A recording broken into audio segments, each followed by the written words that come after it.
Olá a todos, muito obrigado por estarem hoje conosco em nossa teleconferência do segundo trimestre de 2023. Good afternoon. For those that need translation, please click in the interpretation button below, and also the slides in English are available in the chat or in our investor relations website. Eu sou o Fábio Bortolotti, CFO da Infracommerce. Os resultados que anunciamos ontem e o áudio desse call e os slides que usaremos como referência estão disponíveis já no nosso site de RI. Junto comigo nesse call está nosso CEO e fundador, Kai Schopen, e após a apresentação estaremos disponíveis para a sessão de perguntas e respostas. Caso algum dos participantes queira fazer uma pergunta, use a funcionalidade de levantar a mão e você entrará na fila, e a pergunta também pode ser enviada pelo chat e a gente lê por aqui. Antes de passar a palavra ao Kai, eu gostaria de alertá-lo sobre nossas eventuais declarações prospectivas. Quaisquer assuntos discutidos hoje que não sejam fatos históricos, particularmente comentários sobre as perspectivas de negócio da companhia, planos futuros, objetivos e metas operacionais e financeiras, constituem declarações baseadas em uma ampla gama de suposições, crenças e premissas que a administração da companhia acredita ser razoável, mas estão sujeitas a uma série de incertezas e riscos que são discutidos em detalhes em nossos documentos enviados à CVM. Considerações futuras não são garantias de desempenho, envolvem riscos, incertezas e premissas, pois se referem a eventos futuros e, portanto, dependem de circunstâncias que podem ou não ocorrer. Os investidores devem compreender que condições econômicas gerais, condições da indústria e outros fatores operacionais podem afetar os resultados futuros da companhia e podem conduzir a resultados que diferem materialmente daqueles expressos em tais considerações futuras. Além disso, durante a teleconferência, discutiremos medidas de desempenho que não estão nos padrões IFRS, que não devem ser consideradas isoladamente. Para uma conciliação dessas medidas que não estão nos padrões IFRS, consultem as tabelas do nosso release de resultado. Com isso, eu passo a palavra ao Kai, que irá comentar sobre os principais destaques do trimestre. Obrigado, Fábio. Boa tarde a todos. Esse trimestre é muito especial e transformacional para a Infracommerce.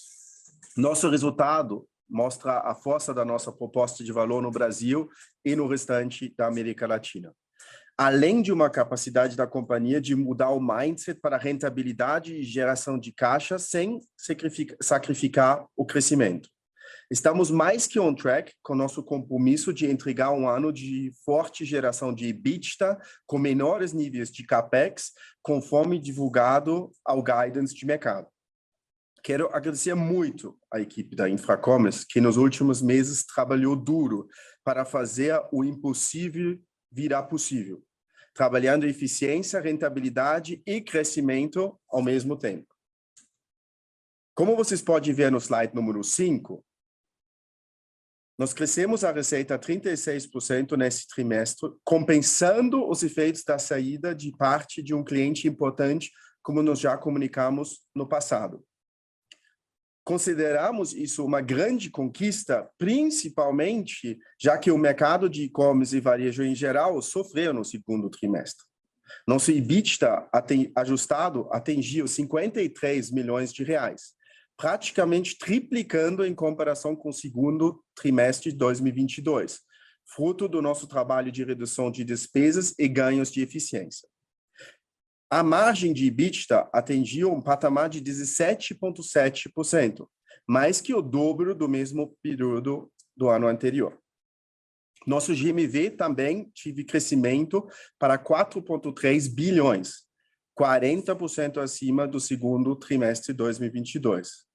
Mesmo com o crescimento dos negócios superior a 35% e a aquisição da Econsua para fortalecer a nossa presença no Chile e no México, reduzimos o quadro total de funcionários em cerca de 12% como fruto das sinergias.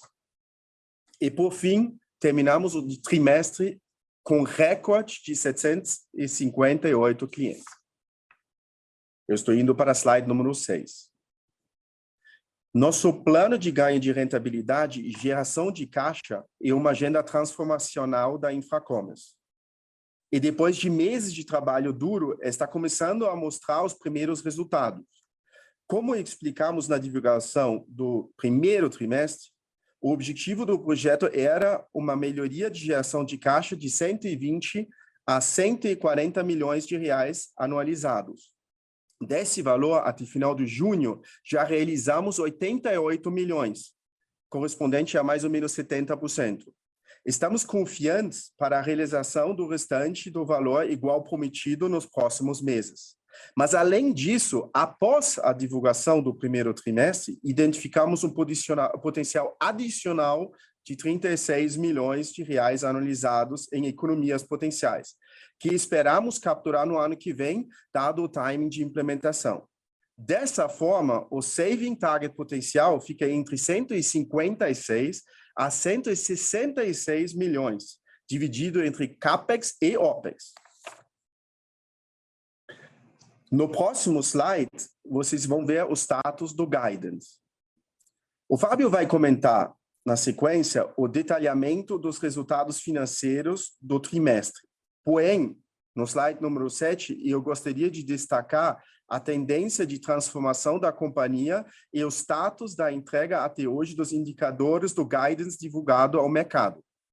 Em EBITDA ajustados, crescemos para 52,9 milhões no trimestre, praticamente triplicando em comparação ao segundo trimestre do ano 2022, inclusive acima do valor de 4 trimestres do ano passado, que sazonalmente é o mais forte devido ao Black Friday e as compras do final do ano.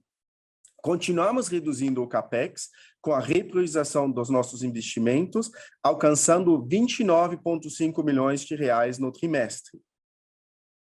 Uma queda superior a 50% em comparação com o ano anterior. Também reforçando a tendência de queda já reportados em outras oportunidades e indicando também a inclusão das integrações dos M&As que nós precisávamos fazer. Com os resultados até agora, estamos muito otimistas em atender ou superar o topo de ambos os indicadores do guidance. Somado ao primeiro trimestre, alcançamos uma EBITDA de 79 milhões, atingindo metade do guidance, considerando o centro do range, assim como o CAPEX acumulado. Dessa forma, o indicador de EBITDA menos CAPEX está positivo em 17 milhões no semestre, já próximo ao centro do target, mesmo olhando para um semestre que sazonalmente é inferior. Agora o Fábio iria comentar os resultados financeiros em maiores detalhes nos próximos slides. Obrigado, Kai. Eu sigo agora para o slide 9, onde vou comentar os destaques financeiros do trimestre. Então, conforme o Kai já antecipou, o segundo trimestre de 2023 apresentou uma mistura de forte crescimento com ganho de margem operacional. Mesmo com o mercado desafiador de e-commerce e do varejo, não só no Brasil, mas também na América Latina, conseguimos apresentar um crescimento de 40% em GMV e 36% em receita líquida, alcançando 300 milhões de reais de faturamento no trimestre. Um bom destaque foi a América Latina, com um forte crescimento orgânico e inorgânico, porém todas as nossas unidades de negócio apresentaram um crescimento consistente. O grande destaque do trimestre, no entanto, foi a margem EBITDA, que, ajustado aos custos não recorrentes dessas rescisões e dos M&As, chegou a um patamar de 17,7%, mais que o dobro do mesmo período do ano anterior, e um ganho de 5 pontos percentuais versus o trimestre passado.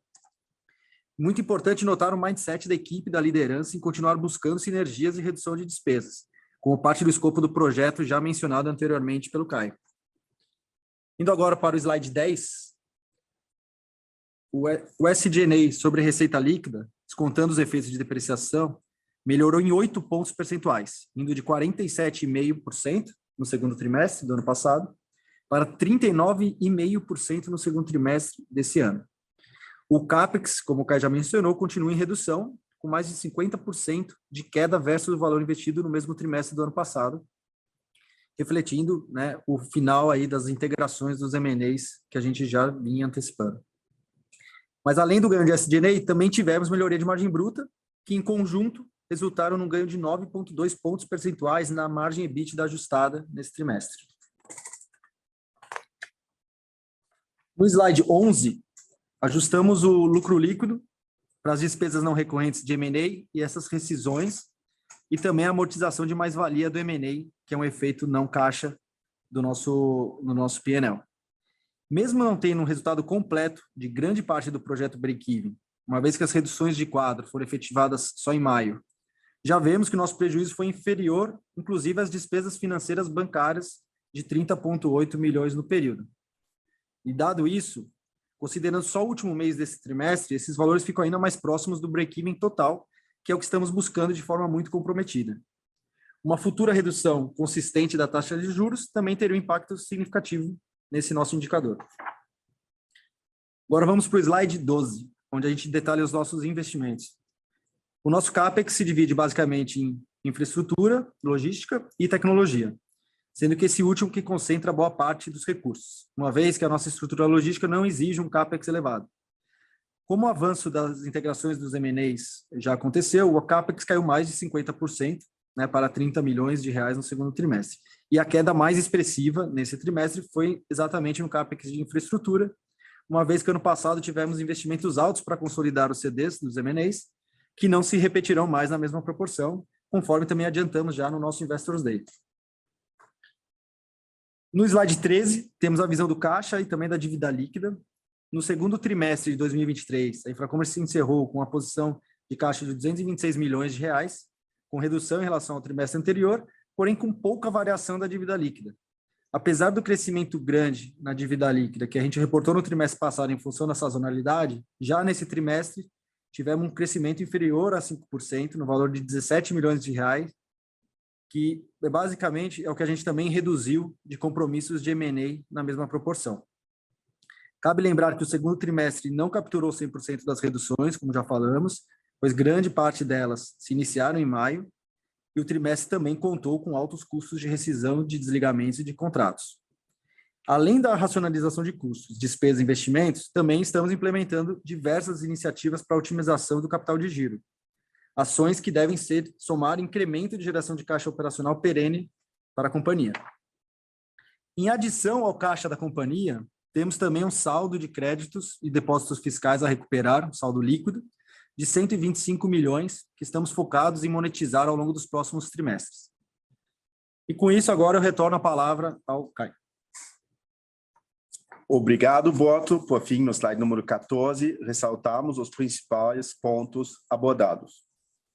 Como eu já falei, a Infracommerce vive um momento muito importante e transformacional. Além do crescimento orgânico e expansão das margens, o avanço dos nossos projetos de eficiência e rentabilidade nos deixa muito animados para, em um prazo bem mais curto do que esperado, possamos alcançar lucratividade e geração de caixa. A gente tem muito trabalho para frente, mas estamos muito confiantes em onde podemos chegar com o nosso modelo de negócio e a capacidade de execução da nossa equipe incrível. Obrigado, Caio. Bom, com isso a gente gostaria de passar para a sessão de perguntas e respostas. Então, só repetindo aqui para fazer uma pergunta, por favor, você pode usar a ferramenta de levantar a mão no chat. As perguntas vão ser atendidas na ordem que são recebidas, mas também tem a opção, né, de mandar a pergunta por escrito. Então, só um momento que a gente vai começar a chamar as pessoas aqui.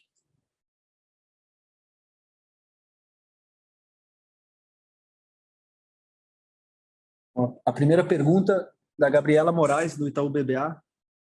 Se puder abrir o microfone dela, por favor.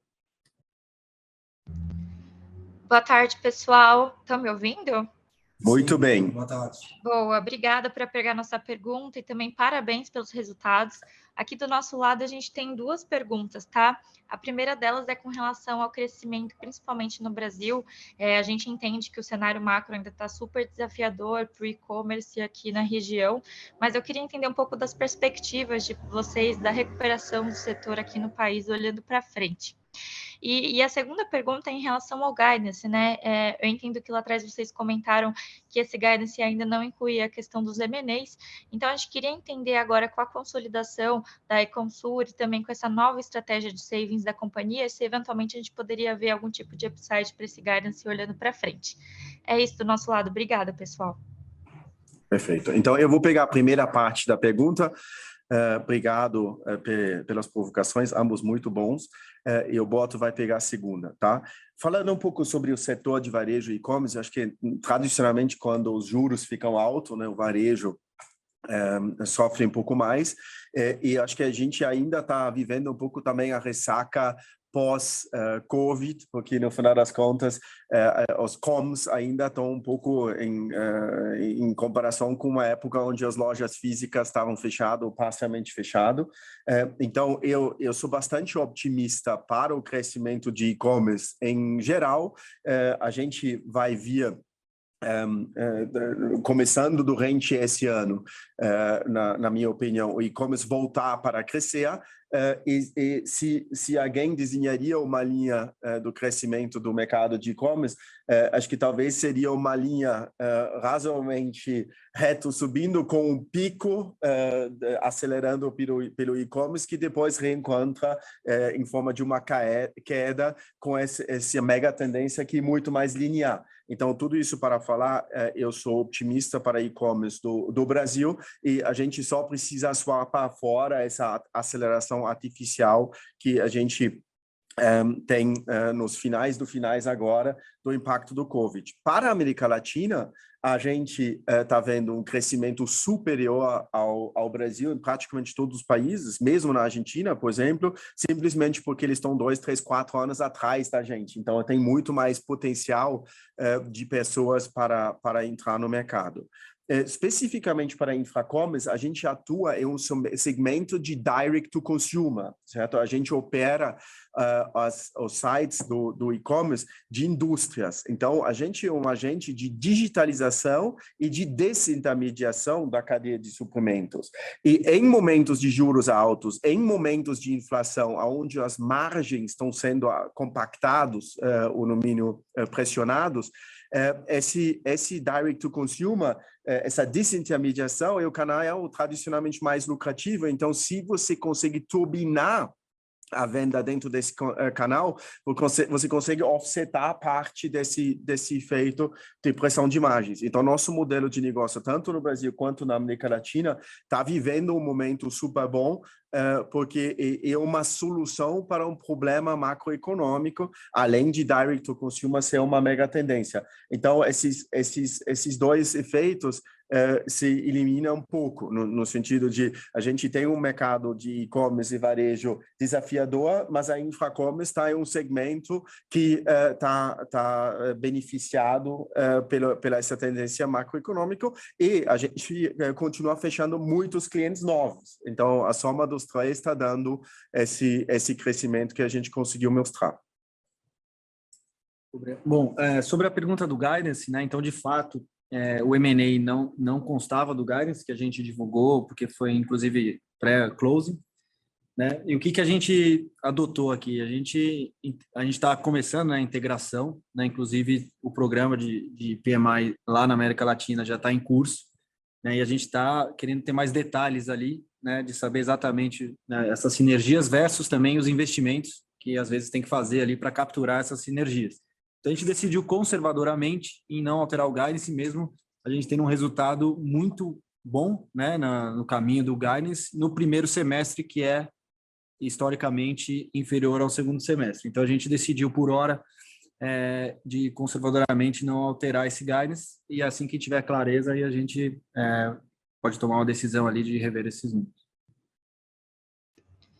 Perfeito, pessoal. Super obrigada. Obrigado. Vou aguardar aqui mais algumas perguntas. Bom, pessoal, não havendo mais perguntas, queria agradecer bastante o nosso time de RI aqui por preparar todo esse material, e a todos vocês aí que participaram.